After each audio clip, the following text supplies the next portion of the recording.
Et bonjour à tous, j'espère que vous allez bien. Aujourd'hui, je vous fais la dernière vidéo pour 2022.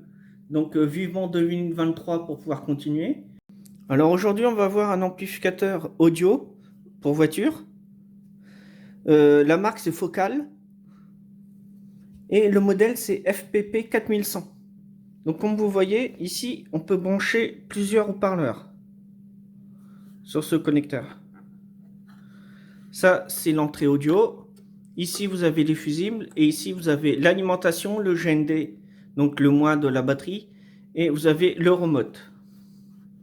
Donc, je vais ici avancer. J'ai déjà ouvert l'ampli.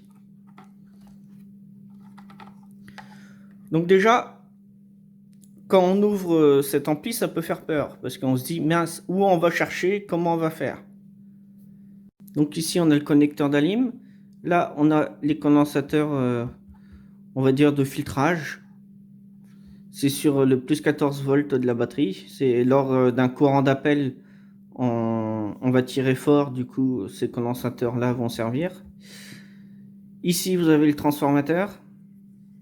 C'est du cuivre avec un noyau de ferrite. Donc c'est un noyau de ferrite, en ferrite, et on entoure du cuivre tout autour. Donc un enroulement, c'est un tour, c'est égal à un spire. Désolé d'être technique. Ici, vous avez les MOSFET de l'alimentation primaire, hein, bien sûr. Tout ça, c'est le primaire. Ici, vous avez la bobine qui sert de filtrage pour le plus 14 volts de la batterie. Ici, vous avez le circuit intégré qui gère le découpage avec les MOSFET. Donc, c'est un TL494 CN, c'est un classique. On le retrouve dans plein d'amplis, même dans les onduleurs, on le retrouve dans plein d'appareils différents. Ici, on a les doubles diodes de l'alimentation avec le lissage et le filtrage par des selfs. Et ici, on a l'étage de puissance de sortie audio. Ici, on a l'amplification en tension. Également ici. Ici, c'est des filtres. C'est pour... alors, je ne sais pas s'il y a des potentiomètres de l'autre côté. Ben oui, oui. Il y a une petite trappe. Alors, je crois qu'il faut la lever. Oui, c'est aimanté. Il faut lever la petite trappe. Et on peut régler le gain donc pour le volume et puis la fréquence. Voilà. Si on veut être à 50 Hz ou 150 Hz. Donc ça, c'est pour les basses. Hein. C'est un ampli de basse. C'est un ampli de subwoofer, je veux dire. Donc je remets la petite trappe. Nous, on va pas en avoir besoin. Hop, on fait attention. Ici, on a la petite LED qui indique que l'ampli est sous tension. Mais le problème, c'est que cet ampli nous indique un mode protection. On a la petite LED qui clignote. En rouge. Donc j'ai donc pris mon petit multimètre, sans brancher d'enceinte, sans brancher d'alimentation, bien sûr. Débranché, tel quel. Et j'ai contrôlé les transistors de puissance de sortie audio. Parce que souvent, c'est ce qui lâche. J'ai contrôlé également les transistors que vous avez ici pour l'amplification en tension. Donc j'ai contrôlé ça avec mon multimètre en mode diode et il s'avère que tout est bon. J'ai contrôlé les résistances ici de 0,1 ohm en 5 watts. Alors vous voyez, c'est écrit R1J, ça veut dire 0,1 ohm. Et c'est du 5 watts, c'est des petits boîtiers en céramique. Après ça, il n'y a pas grand chose que l'on peut contrôler comme ça avec le multimètre. J'ai vérifié quand même les doubles diodes de l'alimentation de puissance. Il s'avère que c'est bon. J'ai vérifié également ce secondaire là, enfin ce redressement d'un autre secondaire pour les tensions d'alimentation plus 15 et moins 15 volts des étages ampli tension. Donc les petits amplis OPS. Donc les diodes sont bonnes.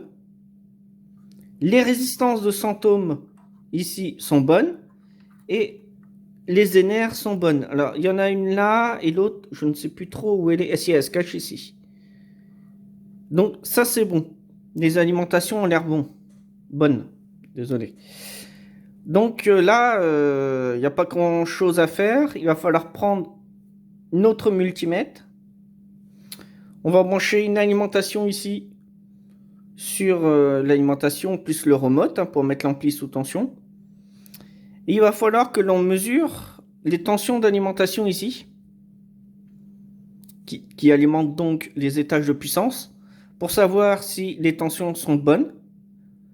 Et il va falloir également vérifier que le plus 15 et le moins 15 soient bons. Parce que s'il manque une des tensions, obligatoirement, notre ampli va passer en mode protection. Ensuite, si mes alimentations sont bonnes, dans un deuxième temps, il faudra vérifier en sortie des étages de puissance que l'on n'ait pas une tension continue. Puisque s'il y a une tension continue, forcément, il va y avoir une détection de cette tension continue et donc l'ampli va passer en mode protection. Donc on va faire ça, on va prendre le multimètre, on va brancher l'alimentation et on va faire les mesures.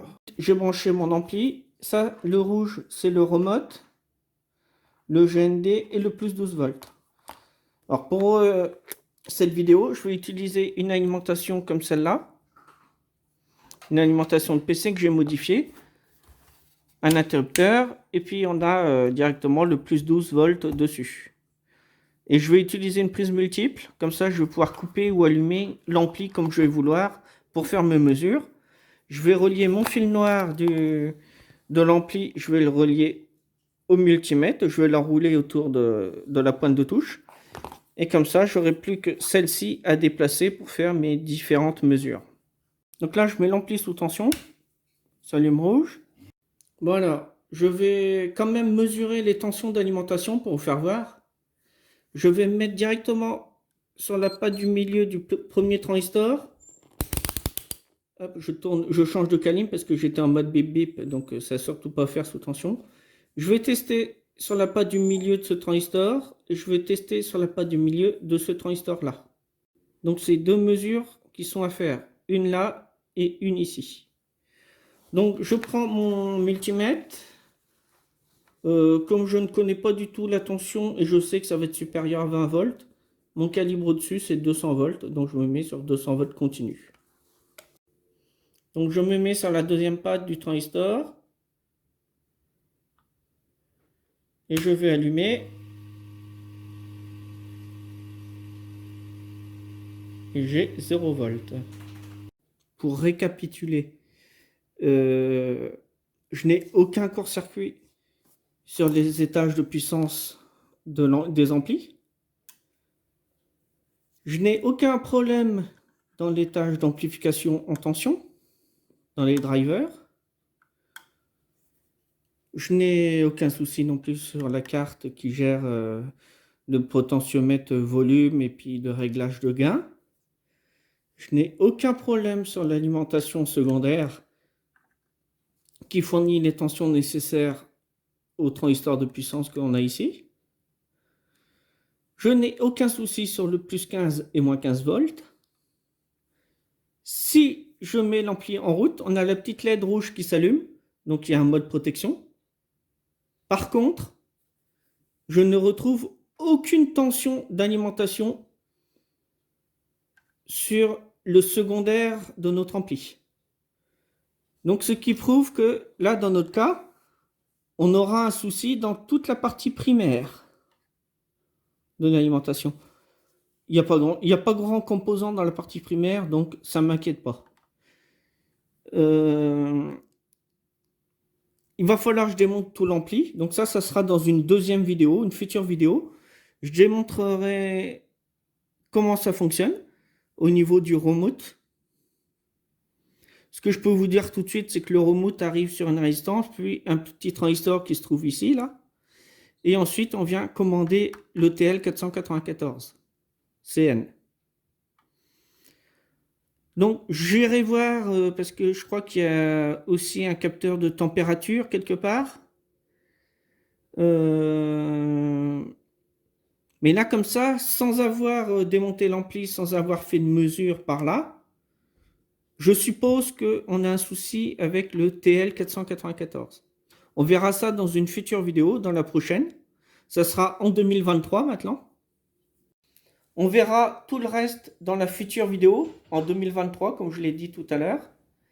J'espère que celle-ci vous a plu. N'hésitez pas, comme d'habitude, le petit pouce. Il ne me reste plus qu'à vous souhaiter un bon réveillon de jour de l'an. L'heure arrive. L'heure arrive, il faut pas que je dise ça. Fêtez ça comme il faut, hein. Je crois que ce soir, ça va y aller. Tout le monde va se lâcher. Enfin, pas tout le monde, mais une bonne partie. Donc, profitez bien de ces bons moments ensemble. Et puis, faites bien la fête. Et puis, je vous dis à 2023. Allez, salut, salut!